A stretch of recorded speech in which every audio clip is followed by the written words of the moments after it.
Hello book lovers, and welcome to my most beautiful books of the year review for 2020. What a year, hey? My heart goes out to those of you who've suffered loss and tragedy during this global pandemic.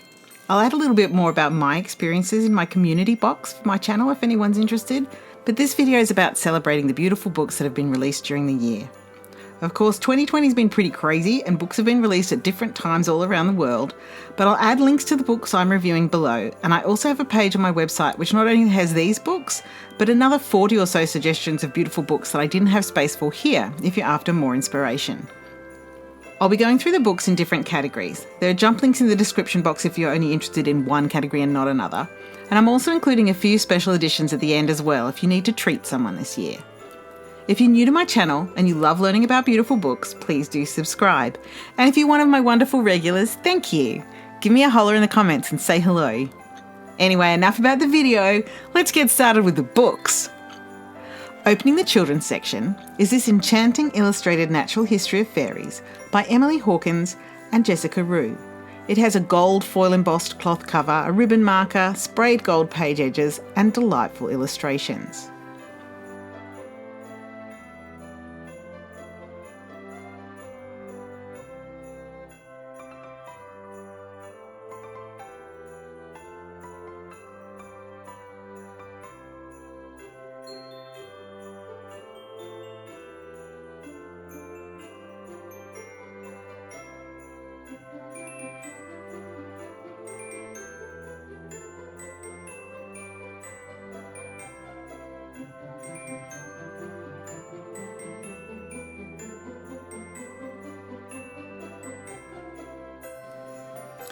The Song of the Tree by Coralie Bickford Smith is a simply delightful cloth-covered picture book fable about a bird growing up and discovering the world. It matches two other similarly beautiful children's books she's released, and I highly recommend all of them.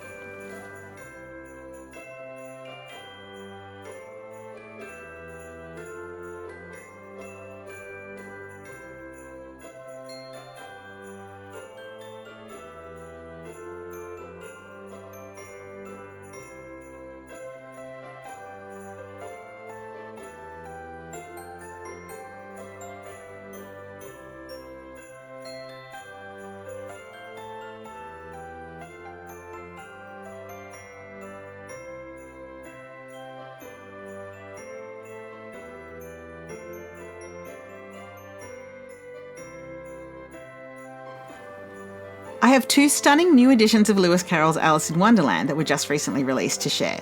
Which reminds me, I think it's about time I should do an update of my Alice collection actually. Chris Riddell's illustrated edition is oversized, full colour and incredibly generous with illustrations on every page. It's got a foiled dust jacket, head and tail bands and a ribbon marker. I love it.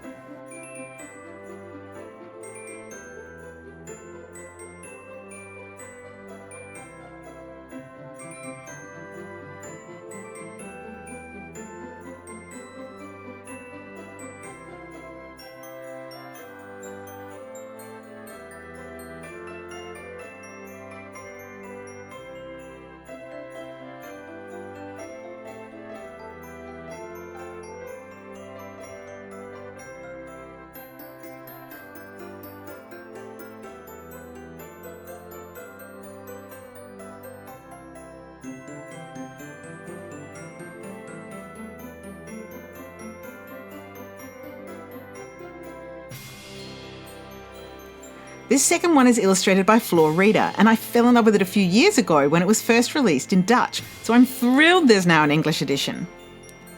It has both Alice's Adventures in Wonderland and also Through the Looking Glass in one book, and both feature these beautiful graphic duo or tritone illustrations.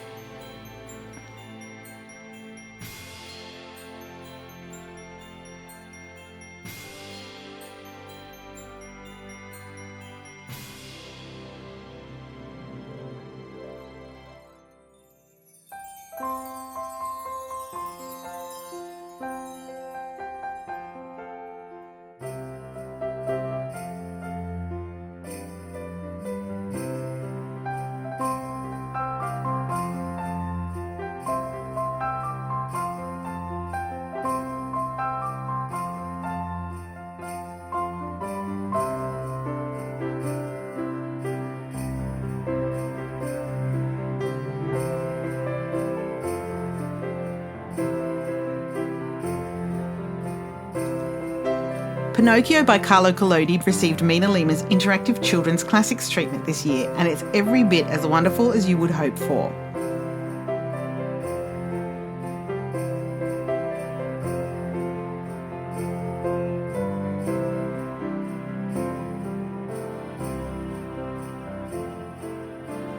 "2020 was Pippi Longstocking's 75th birthday, and to celebrate, Lauren Child has illustrated this lavish, oversized gift edition of Pippi Longstocking Goes Aboard by Astrid Lindgren. I also have the matching 2007 edition of Pippi Longstocking, which was also illustrated by Lauren, and they're both divine.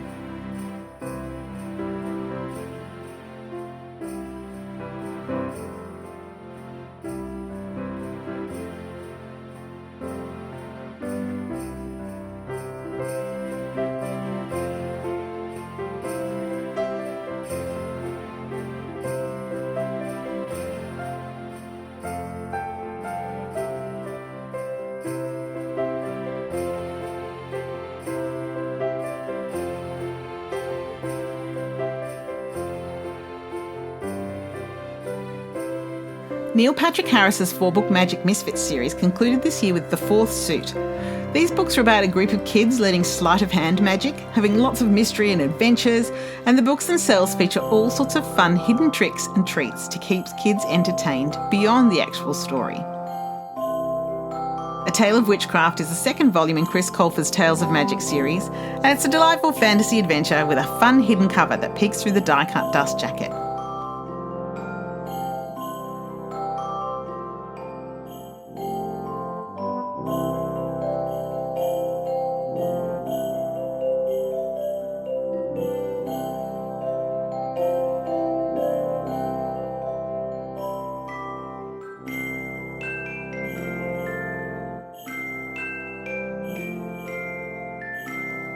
There's another fabulous hidden cover under the dust jacket for The Unadoptables by Hannah Took. This is a sweet, found family middle grade tale of adventure. When publishers take the time to add these special touches, you know the books have to be really worthy of the effort.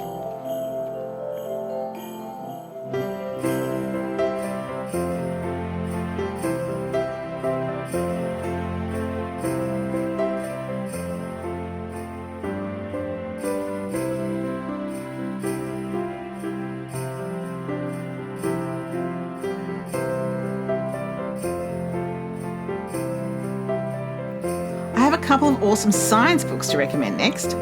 I Ate Sunshine for Breakfast by Michael Holland and Philip Giordano is a vibrantly illustrated, oversized compendium that celebrates the lives of plants around the world. The illustrations are just gorgeous. It's a fantastic way to learn.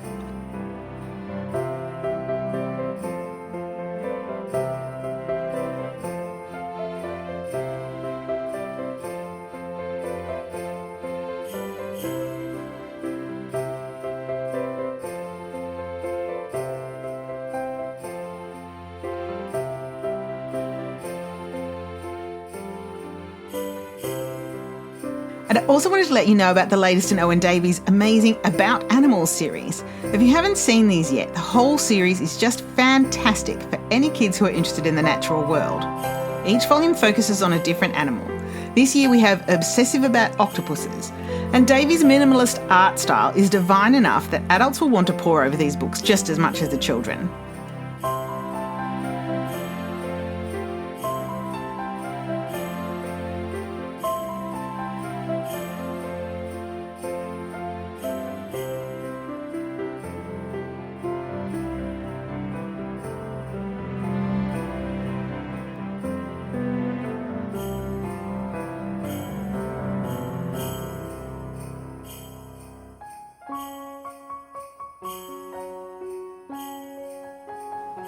I always love a good poetry anthology, and Tiger, Tiger, Burning Bright by Fiona Waters is an amazing treasury of animal poems. It's massive, really heavy, but well constructed and has a quarter cloth binding. Every page is just beautifully illustrated by Britta Teckentrup.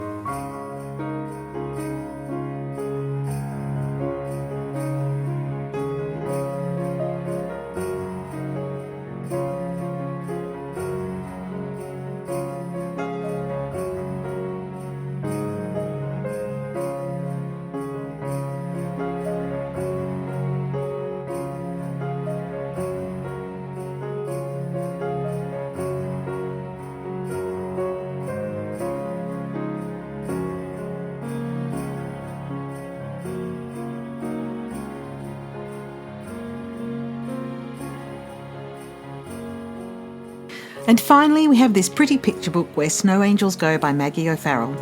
It's a sweet modern-day fairy tale about a brave little girl and a snowy miracle. Lots of sparkly accents and a hidden cover go along with a lovely story and beautiful illustrations by Danielle Terrazzini.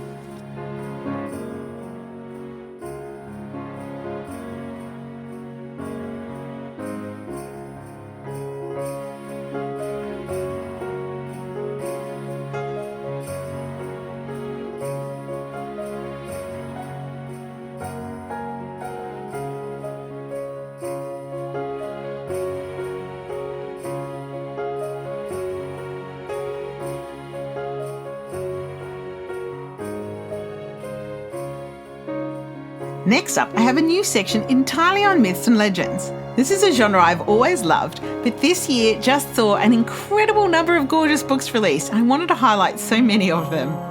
Let's start with the adorable My First Pop-Up Mythological Monsters, a cute pop-up primer by Owen Davey introducing the joys of mythical animals and cryptozoology.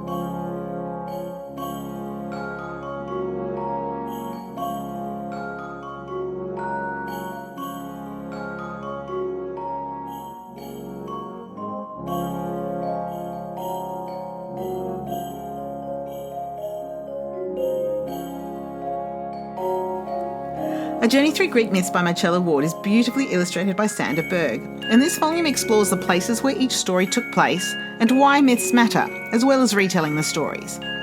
They've been modernised and they're quite easy to read.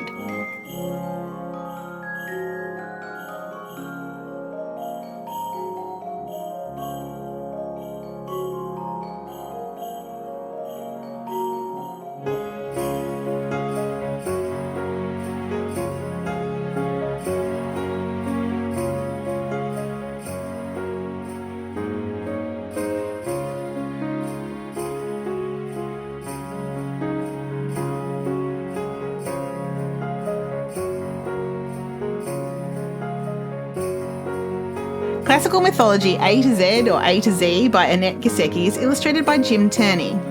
It's a standalone book, but it could also be considered a companion volume to the 75th anniversary edition of Mythology by Edith Hamilton. It includes around 700 gods and goddesses, heroes and heroines, nymphs, spirits, monsters, and interesting places.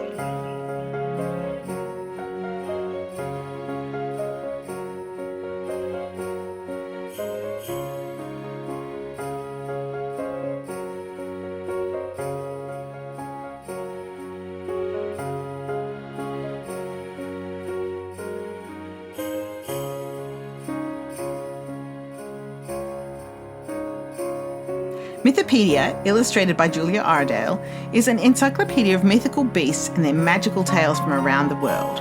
The illustrations are just stunning.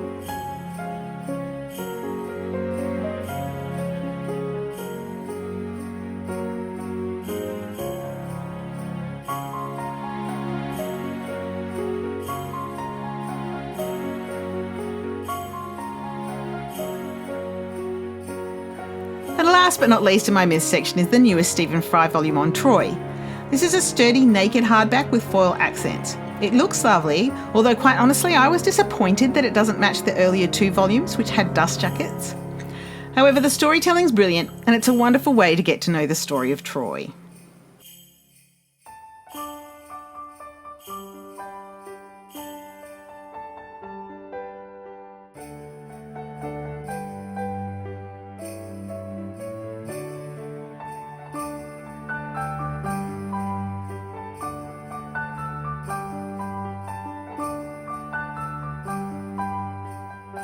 For my classics reviews, I'm going to highlight some of the new additions to ongoing series that I've reviewed before on this channel.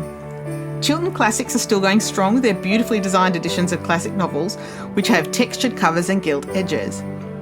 This year's releases included The Picture of Dorian Gray, The Hound of the Baskervilles, Tess of the D'Urbervilles, Alice's Adventures in Wonderland, Moby Dick, Madame Bovary, Dracula, and a timely A Christmas Carol.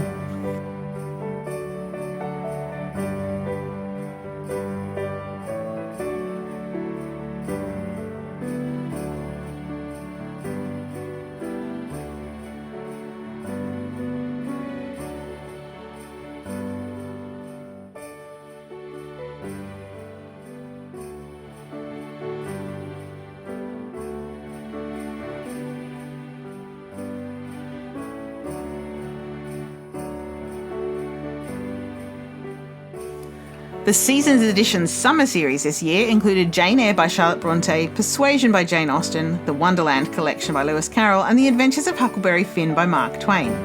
These books have laser-cut jackets over foil-stamped covers, and they're individually numbered.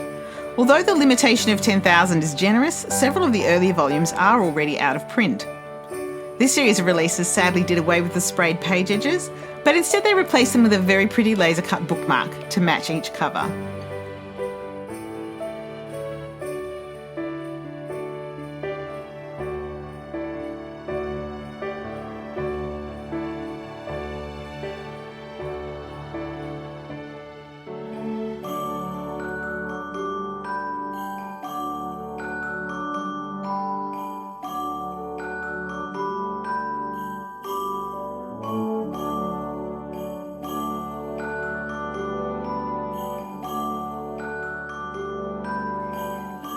If you like a flexibound book, the new Canterbury Classics box sets have really pretty debossed panoramic montage scenes across their brightly coloured spines, as well as lovely end papers and other things that you come to expect from this series. The adventure set includes Call of the Wild, The Jungle Book, Peter Pan and Treasure Island. The Discovery set includes The Wizard of Oz, The Wind in the Willows, Hans Christian Andersen Tales and Aesop's Fables. The Friendship set includes Alice's Adventures in Wonderland and Through the Looking Glass, Anne of Green Gables, Little Women and the Secret Garden. The Foundations of Freedom set has lots of American classic non-fiction volumes. Personally, I'm most interested in reading the selected works of Alexander Hamilton because I became completely obsessed with the musical after the film version was released. And the Jane Austen set includes her classics with Sense and Sensibility, Pride and Prejudice, Emma, Mansfield Park, Persuasion and Northanger Abbey. Okay, now let's look at some special fiction editions. If you like a romance novel, Anna and the French Kiss perfectly captures first love in a coming-of-age novel set in Paris. This collector's edition's spectacular. It has gorgeous sprayed page edges that have a repeating pattern of point zero, an annotated map, decorative end papers and bonus content.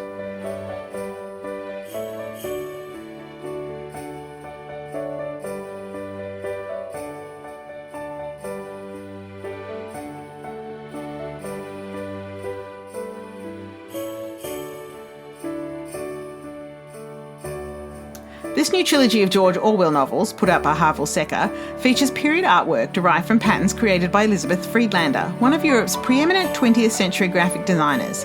It includes Animal Farm, 1984, and Down and Out in Paris and London. The Letters edition of Pride and Prejudice is an amazing epistolary edition of the novel. It includes glassine envelopes that have 19 hand-folded removable letters that are inserted every time one of the characters sends a note to someone. It's adorable.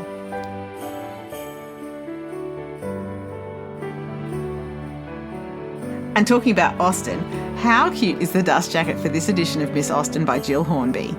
The jacket shows an embroidered scene, and the inside of the jacket depicts the underside of the embroidery. The book itself is a fictionalised examination of the real-life literary mystery of why Jane's sister, Cassandra Austen, burned a treasure trove of Jane's letters after her sister died.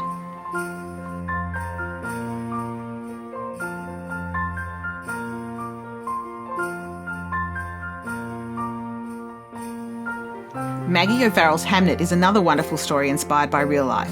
It tells the story of William Shakespeare's son, whose name was given to one of the most famous plays in history. This is the UK edition, which is just beautifully designed.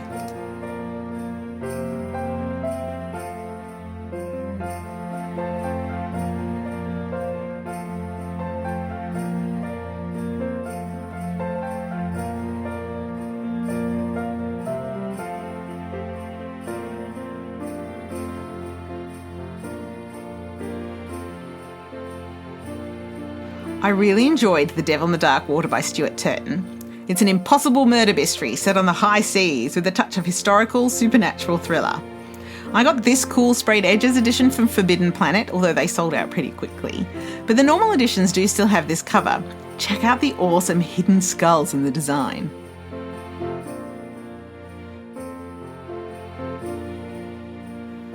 And if you're in a book group, I do want to give a shout out to the Southern Book Club's Guide to Slaying Vampires. It's super fun. I just loved how it portrays friendships and suburban motherhood while managing to sprinkle in some humour and 90s nostalgia in a gentle but affectionate satire of the literary vampire canon.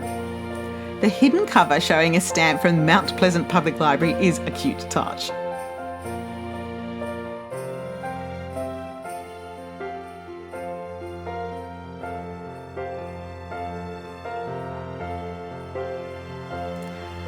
As may be obvious by now, I'm a fantasy fan, so I have a few special fantasy editions I want to share as well. The Betrayals by Bridget Collins is just out. It has a really pretty hidden cover, and Waterstones still have their sprayed edges edition available at the moment if you're quick off the mark.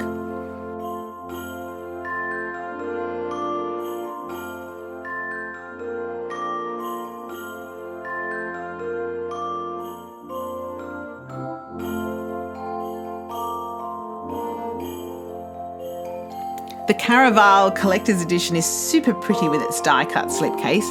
It's got new art, bonus content, including a scene from Julian's point of view. It's got the original ending, and a peek into Stephanie Garber's writing journals.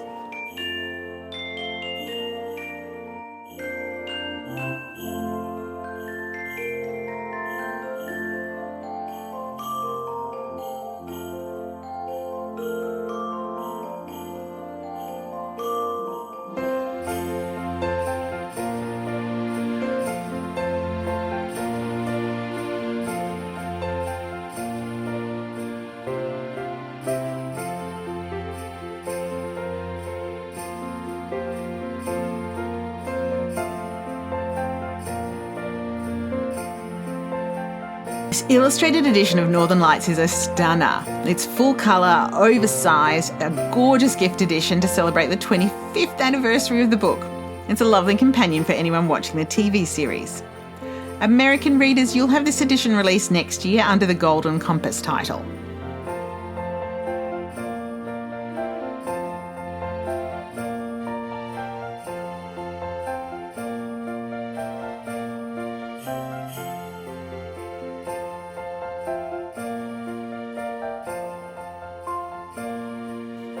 Serpentine's a cute novella also by Philip Pullman that's been released in time for a Christmas stocking filler, and it has some lovely woodcut illustrations.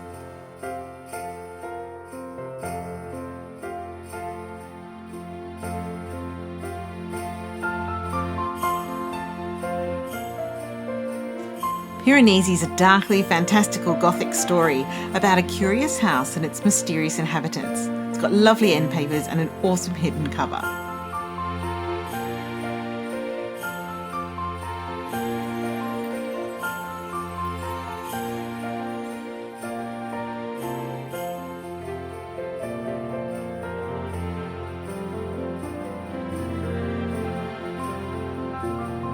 Of course, the collector's editions of Shadow and Bone have just recently been released.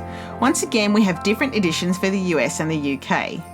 My American edition is lost in the post somewhere, so this is the UK edition, which has a pretty shiny cover and blue sprayed page edges.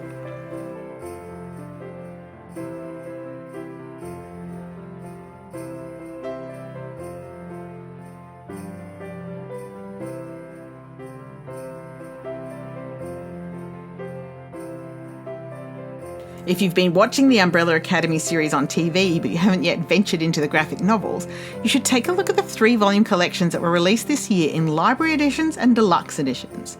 The library editions are oversized hardbacks with cool sketchbook sections and other trivia, while the deluxe editions come in a slipcase. They've got a separate portfolio and a bonus print. Very fancy.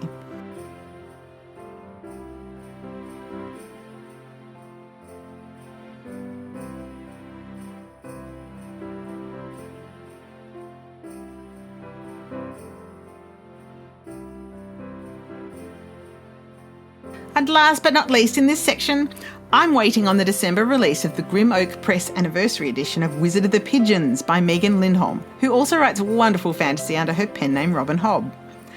It's an urban fantasy classic set in Seattle with some lovely new artwork by Tommy Arnold. For non-fiction, this year I'd suggest book lovers check out Michiko Kutani's Ex Libris, which is a small, friendly volume containing a beautifully illustrated collection of essays on inspiring books.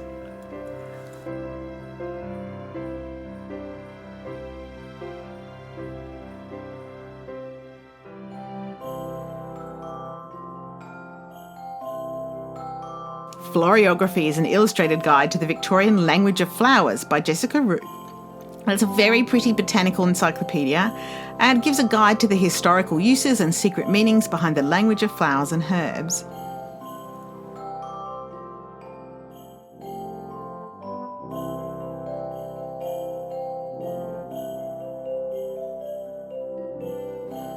The Illustrated Letters of Oscar Wilde by Juliet Gardner is a lovely biography of Oscar Wilde, told through a lavishly illustrated collection of his personal writings, including private letters, poems, and quotes, as well as excerpts from his stories and plays.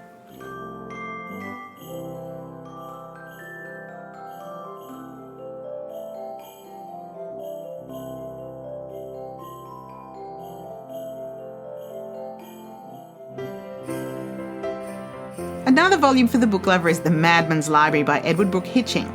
This looks at the greatest curiosities of literature, and it's crammed with all sorts of weird and wonderful tidbits, heaps of illustrations. It's a really fun volume to dip into.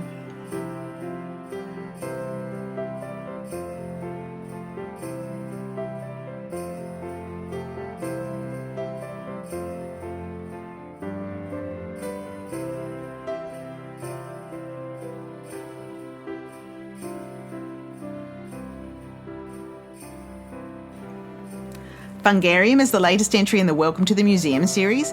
If you're missing the opportunity to visit your local museums, this one's packed full of fascinating information on fungi. And Chris Riddell's Poems to Save the World with is a lovely gift anthology of uplifting poetry, generously illustrated on every page.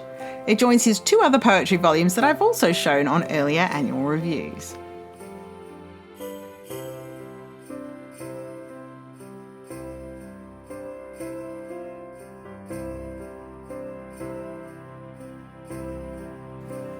The Lost Spells by Robert Macfarlane and Jackie Morris is an adorable collection of magical spell poems and gorgeous artwork of woodland creatures. Even the boards under the dust jacket feature beautiful debossed wings on both the front and back cover. It's such a pretty little volume and very uplifting contents.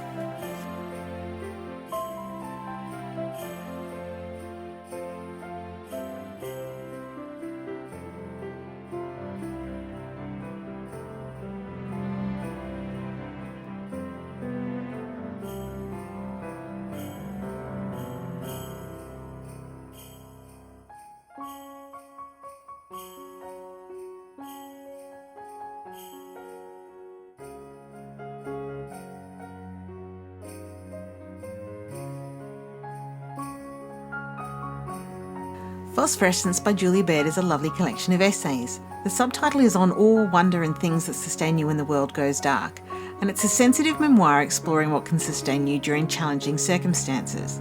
It's so appropriate for this year, although it actually came out before the pandemic started.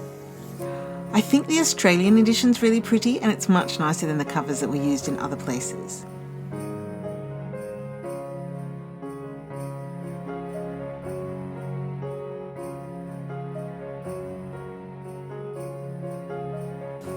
Every year I seem to have so many amazing Harry Potter volumes that have come out that I need a special section just for them, and this year's no exception. Mina Lima's illustrated Harry Potter and the Philosopher's or Sorcerer's Stone is amazing, and even if you don't collect Harry Potter, it's a beautiful volume to have. There are full colour illustrations on every page, 8 interactive papercraft features, and the excellent news is they look to be doing all the books in the series.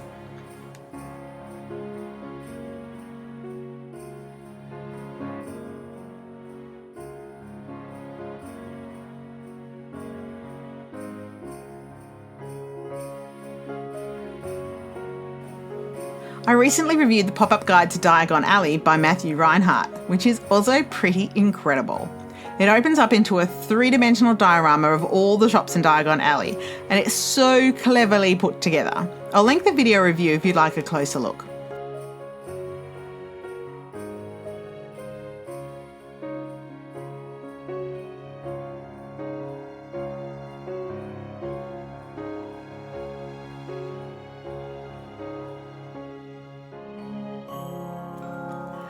And the latest in the illustrated editions for Harry Potter is Quidditch Through the Ages, illustrated by Emily Gravett. There's lots of fun illustrations, gatefold spreads, and there's even a deluxe edition of this volume which has extras available as well.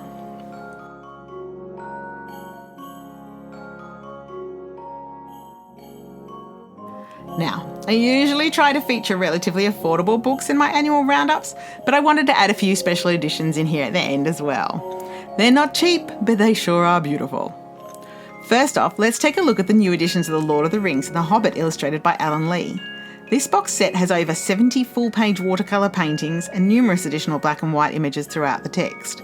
They're standard-sized hardbacks that match the Alan Lee Great Tales series, and they've got ribbon bookmarks, mapped end papers and 2 coloured text.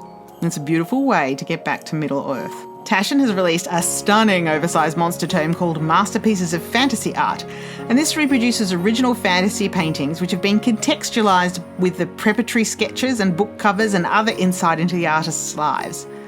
The artists include Frank Frazetta, Rodney Matthews, Greg Hildebrandt, Michael Whalen and other greats. It's gorgeous.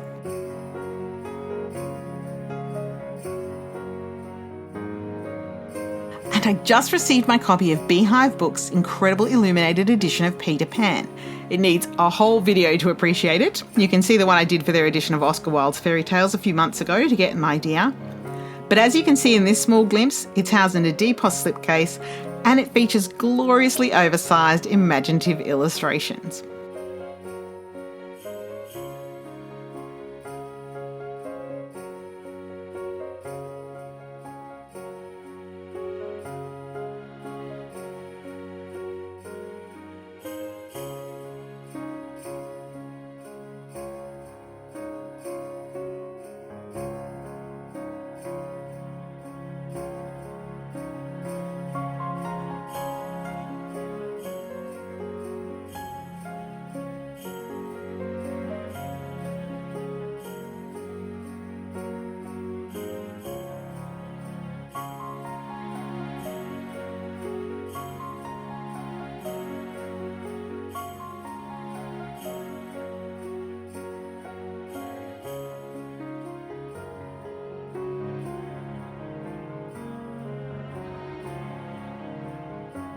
I also picked up some real beauties from the Folio Society this year.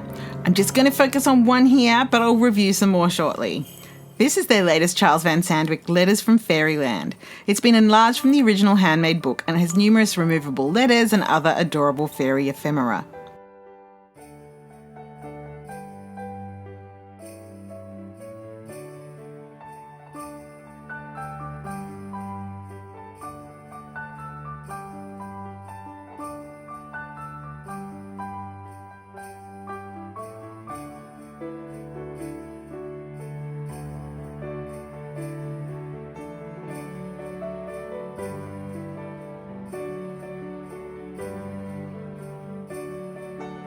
Well, I still have a pile of books I want to show you, so maybe I'll have to work out a second part or something, but I have to wrap up here. I will never get this video edited and uploaded.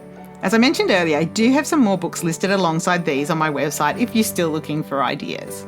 Thanks for watching, and please share your favourite books of the year in the comments. I always love to see what other people are collecting. Till next time, bye!